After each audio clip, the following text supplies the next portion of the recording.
அப்படின்னடா நீ பெரிய மயிறு இந்த ஊரில் தரையில் என்ன வேண்டா லபடை கப்பால் நீ தொண்டு போடக்கூடாதுன்னு அடி முட்டாளே, நீ வீட்டுக்குள்ளேயே எடுத்துன்னு அனுப்பிச்சிக்கிற. சரி, அந்த காலத்தில் சொல்லுவாங்க தெரியுமா, கண்ணு பட்டா கருப்பு போச்சுன்னு. அப்படின்னா நீ கற்பழகியடா நீ. எங்கள் மச்சான் சீமான சொல்ல பாரு யாருன்னு. ஆமாம், வீட்டுக்கு பின்னாடி தக்காளி செடி 4 வச்சுன்னா நீ சாஸ் கம்பெனி ஓனர் ஆகிடலாம். ராணுவம் வந்து சுடுதான், அதில் இருக்கிற விடுதலை புலி சார் ஒரே ஒரு செல்ஃபின்னு இவங்கள்ட்ட கேட்டாங்களாம். ஏடிஎம்கே எப்படி, பிஜேபி எப்படி, அப்புறம் யாருக்கிறான் நீங்களே சொல்லுங்கள், யாருக்கிறான்? ஆமா ஜோசப் விஜயா அவர் இப்போ நம்ம வந்ததுலேருந்து இந்த நோட்டீஸ் போட்டுக்கிறோம்ல, அவர்களே இவர்களேன்னு எல்லாரும் படித்தோமா, இது படிக்கக்கூடாதுன்றார். அறிவுள்ள வேணா சொல்லுவானா? ஏன்னா ஒரு காலத்தில் இந்த மேடை போட முடியும் நம்மளால், இதில் நம்மளை ஏற விட மாட்டான். மேடை போடுறதுக்கு மட்டும்தான் நம்ம ரைட்ஸு, மேடையில் ஏற முடியாது. கோயில் கட்டுறது தான் நம்ம வேலை, கட்டி முடித்தா நம்ம உள்ளே போக முடியாது. அந்த நிலைமையை மாற்ற இப்போ இவ்வளோ பேர் உட்காண்ட்ருக்கல. இல்லை யாருன்னா என்ன ஜாதின்னு தெரியுமா, நான் என்ன ஜாதின்னு உனக்கு தெரியுமா, நீ என்ன ஜாதின்னு தெரியுமா, எதுவுமே தெரியாமல் அவன் உழைத்த உழைப்புக்கு அங்கீகாரம் கொடுப்பதற்காக அவர்களே இவர்களே என்று சொல்லி அவர்களுக்கு கைத்தறி ஆடை அணிவிப்பது வழக்கம். இது காந்தி காலத்திலிருந்து நடைபெறுகின்ற வழக்கம். காந்தி காலத்தில் சிட்டம்னு ஒரு நூல் ஒன்று போடுவாங்க, கைத்தறி நூலில் சின்ன மாலை போடுவாங்க. நம்ம ஏன் துண்டு போட்டோன்னு சொன்னோன்னா, எங்கள் அப்பா எங்கள் தாத்தன் காலத்தில் தோளில் துண்டு போடக்கூடாது. பார்த்துருக்கீங்களா, தெரியுமா? நான் அனுபவிச்சிருக்கேன். எங்கள் தாத்தா கையை பிடிச்சிட்டு எங்கள் தாத்தா பிறந்த ஊருக்கு போவேன். ரோட்லேருந்து அது என்னது அப்போ அசோகா பாக்கு வெத்தலைன்னா அவ்வளோ ஃபேமஸ், இவ்வளோண்டு பாக்கு இருக்கும். அதை போட்டுன்னு செவன் வாயை வச்சுன்னு எங்கள் தாத்தன் துண்டை போட்டுன்னு செருப்பை போட்டு நடப்பான். அந்த தெரு வந்தவொடனே பார்த்தா துண்டை டக்கில் வச்சுப்பான், செருப்பத்து கையில் வச்சுப்பான். ஓ, இன்னும் என் வேலை இதுன்னு. நான் சும்மா வாடா அண்ணனை போய் போட்டுக்கலாம். கண்ணா இருக்க பார்த்த நான் இருக்கேன் சாட்சியா. இந்த அவமானத்தை உடைத்தெறிந்த கட்சி திராவிட முன்னேற்ற கழகமா இல்லையா? அதுக்கு தான் பார்த்தீங்கன்னா நம்ம என்ன பண்ணோம்னா, 8 முழம் வேஷ்டி இடுப்பில், 4 முழம் வேஷ்டியை தோலில் போட சொன்னார் அறிஞர் அண்ணா, இல்லையா? தரையில் நம்மால் தோலில் துண்டு போட்டான்னா தரையில் என்ன வேண்டா லபடை கப்பால் நீ துண்டு போடக்கூடாதுன்னு போட்டம் படுறான் 4 முழம் வேஷ்டின்னு போட வச்ச கட்சி திமுக. இது நேற்று பேஞ்ச மழையில் நீங்கள் முளைச்சிட்டு சொல்லுது. அது என்ன அவர்களே இவர்களே சொல்லக்கூடாதான். அப்புறம் என்ன இன்னொன்று சொன்னார், அங்கங்கே போய் நின்று ஃபோட்டோ எடுக்கக்கூடாதான், அது சீன் காட்டுறதான். சரி, பொன்முத்துராமலிங்க தேவர் ஐயா இருந்தார்ல, அவரோட பிறந்தநாள் வந்தில்ல, நீ ஃபோட்டோ எடுக்காத, என்ன மயிர் எடுத்து பத்திரிக்கை கொடுத்த, நாங்களாவது போய் நின்று எடுத்துக்கிறோம். அடி முட்டாளே, நீ வீட்டுக்குள்ளேயே எடுத்துன்னு அனுப்பிச்சிக்கிற. சரி, அவன் வீட்டுக்கு போனவங்க யாருன்னா உங்கள் ஃப்ரெண்டு இருக்காங்களா? அந்த அது என்ன ஊர், பனையூரா அவன் வீடு இருக்கிறது? அங்கே போனவங்க ஃப்ரெண்டு யாருன்னா இருந்தால் மொத்தத்தில் கூப்பிட்டு கேட்டிங்கன்னா வெக்கப்படுவான், சொல்ல மாட்டான். போனவனை மட்டும் தனியாக கூப்பிட்டு போனால் என்னென்ன பண்ணாங்கன்னு மட்டும் கேள.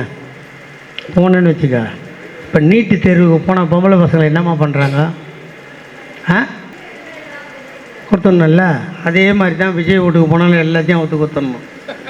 நான் துணியை சொல்ல, வாட்சு ஸ்மார்ட் வாட்சு கட்டின்னு போகக்கூடாது.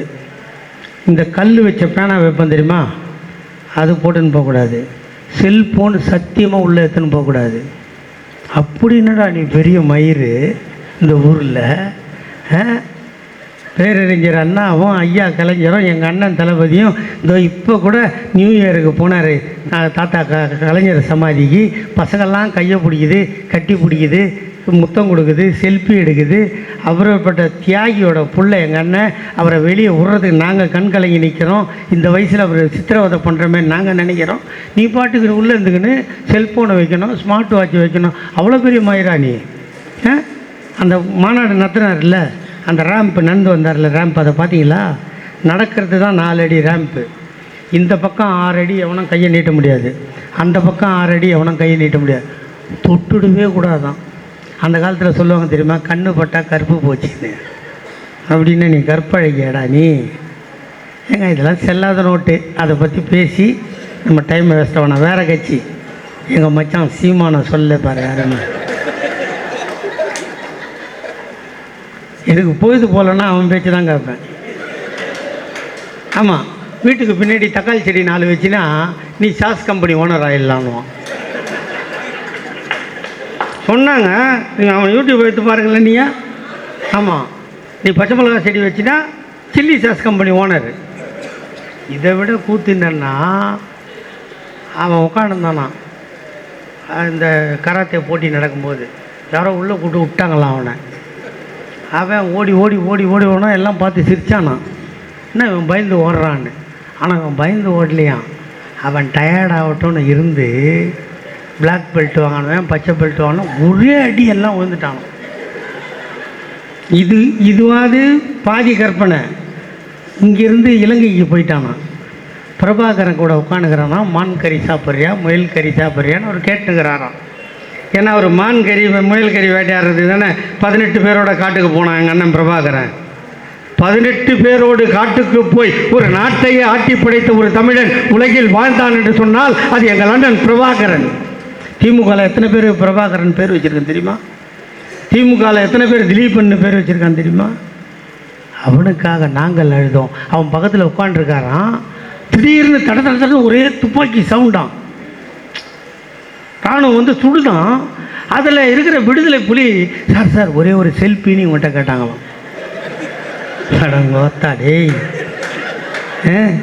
இது எந்த ஊர்டா? இது தமிழ்நாடுடா. இது வேற எங்கன்னா போய் இந்த பொய் சொல்லலாம்ல. இப்போ அவனுக்கு என்ன ஆச்சு, இந்த விஜய் கட்சி ஆரம்பித்த உடனே நம்ம மாசு அண்ணங்கிட்ட ஒரு டைம் வாங்கி, யாருக்கு சொல்கிறேன் இதை, நம்ம மாவட்ட செயலாளருக்கு தான். மாசு அண்ணங்கிட்ட ஒரு டைம் வாங்கி அவன் எங்கே இருக்கிறான்னு அவனுக்கே தெரியாமல் போய் அவனை விலங்கு போட்டு அவனை கீழ்ப்பாக்கம் ஆஸ்பத்திரி எடுத்து அட்மிட் பண்ணுறங்க. தமிழ்நாடு பிழைக்கும். வேறு என்ன பண்ண முடியும்? பைத்தியம் முத்தி போச்சுன்னா அதான் பண்ண முடியும். அவன் பாட்டுக்கு இப்போ என்ன செல்ஃபி கேட்டாங்க, அதை கேட்டாங்க, நம்மளை யாருன்னா கட்சி விட்டான்னா. இப்படி ஏன் இதுக்கு சொல்கிறேன்னா, மக்களின் எண்ணங்களை புரிந்து கொண்டு ஒரு கட்சி இருந்ததனால் அது 75 வருஷம் வாழ்கிறது. அந்த கட்சியை வீழ்த்த நினைத்தவனெல்லாம் வீழ்ந்து போனானே தவிர இந்த கட்சி வீழவில்லை. அதுதான் முக்கியம். இந்த கட்சி எந்த சூழ்நிலையும் வீழவில்லை. கட்சி இருக்குது. ஆனால் வீழ்த்த நினைச்சவன்லாம் எல்லாத்துக்கும் அடிக்கடிக்கு நான் சொல்லுவேன், இந்த கட்சி அழிஞ்சு போகணும்னு நினைக்கிறவனுக்கெல்லாம் அவன் அழிஞ்சு போனான்னா அதோட விட்டுற கட்சி இல்லை இது.